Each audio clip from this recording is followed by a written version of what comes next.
Hi everyone, welcome back to the Nairobi Natural channel. My name is Nawekulo, and in today's video I'm really excited to be sharing the 2025 braiding challenge that I will be taking part in. This month is officially when I start this challenge. If you've been following me for a while, then you know that my go-to styles are protective styles and specifically box braids.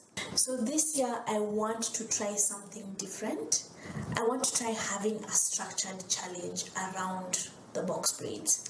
In this video, I'll be sharing why I'm doing this challenge and the prep process around it.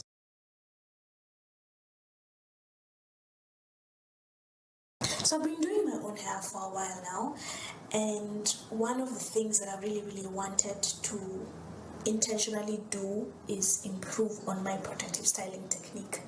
So one of the reasons why I am choosing to do this challenge is to improve my braiding technique. I want to learn maybe one or two additional techniques to the one that I usually use when it comes to braiding my own hair. I also want to learn how to blend extensions. On Pinterest, I've been seeing very many different clips on people who blend different colored extensions to come up with a whole new color that is just, that just appeals to me. So that's something else that I really want to practice during this challenge. This challenge is a wonderful way for me to improve on my braiding while also having my hair protected. I'm really curious to also see how much growth I can retain through this process. Usually, I'll protective style my hair throughout the year, but I want to see whether having a structured schedule for it has an impact on how much growth I achieve, but also how much growth I'm able to retain.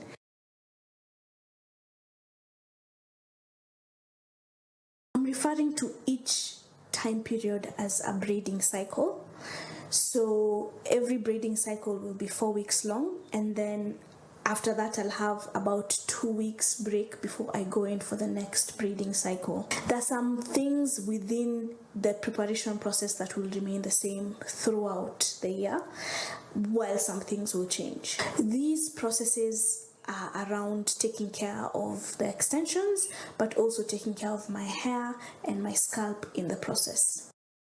So the first thing is soaking of my extensions. This will remain the same throughout the different braiding cycles in the year.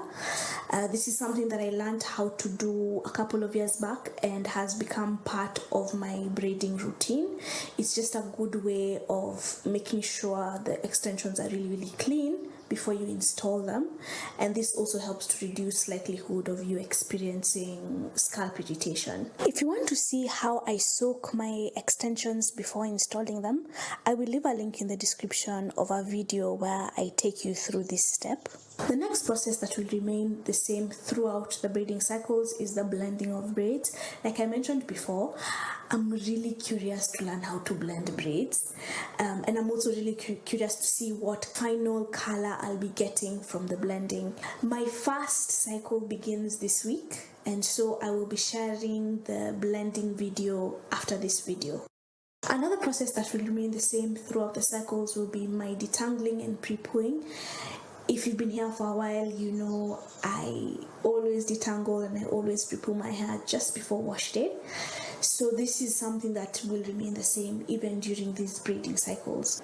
I like to work with a clean scalp before installing any kind of protective style. Actually, any style in general, but more so a protective style because my hair will be kept away for a while.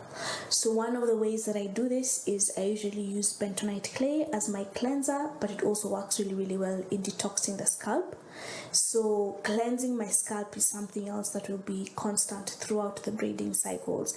I might experiment with other cleansers, so things like African black soap, Rasul clay I've also heard is really good at cleansing. It's kind of similar to Bentonite clay, but the idea is to make sure that I'm working with a clean scalp before I install any kind of protective style. After cleansing my hair, I like to go in with some kind of strengthening mask. Usually it's a henna hair mask. I do my henna something like every 4 to 6 weeks. Now, depending on how the cycles go, I might alternate between using a pure henna mask and maybe going in with a different kind of strengthening mask, or even doing a henna gloss. But the whole idea, the thing that remains the same, is after cleansing, I will go in with some kind of strengthening treatment to just strengthen my hair for the next 4 weeks while it's in the protective style. After the strengthening mask, I may or may not go in with a kind of moisturizing deep conditioner. It just depends on how my hair is feeling. The next process that will remain the same throughout the year will be moisturizing and sealing. I like to go in with some kind of moisturizing leave-in and then seal everything together with a heavy oil or a thick butter. Now, what products I'll be using may change, but the idea remains the same. I'll also be applying castor oil to my edges to just keep them protected, because protective styles tend to be quite intense, especially on the edges of the hair. So because I'm basically going to be doing a protective style back to back to back, I just want to make sure that my edges are protected, and I'll be using castor oil to help me out with that. During this time, I want to pay extra attention to my scalp, and I'll be doing this through having regular scalp massages. I'll have a scalp massage every week when my hair is in a protective style. I will be using an oil for this scalp massage. I'm thinking about alternating between using my own DIY oils and also buying an oil from some kind of Kenyan, like different Kenyan brands. If you guys know of any brands that sell oil mixes, let me know down in the comments below. I'd like to try out different oils. I'm really excited to get started with this challenge and to see how my hair does throughout the year. If you're thinking about joining me or starting your own protective style challenge, let me know down in the comments below. Until next time, see ya.